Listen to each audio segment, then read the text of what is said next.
आप सभी को प्रणाम। मैं विभा रानी। आज की मेरी इसकी कविता का शीर्षक है ब्रेस्ट कैंसर, जिसे मैंने अपनी कविता संग्रह समृद्ध कैन से लिया है। Breast cancer.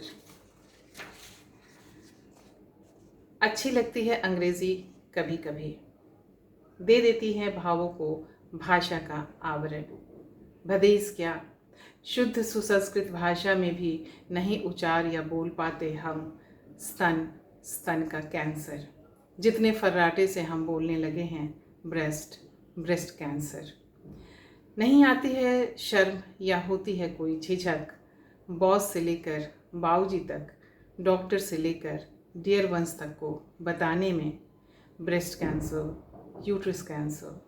यह भाषा का सरलीकरण है या भाव का भावहीनता तक का विस्तार, या बोल बोल कर बार बार भ्रम पाने को डर से निजात। Breast cancer, breast cancer, breast breast breast cancer, cancer breast breast cancer. धन्यवाद।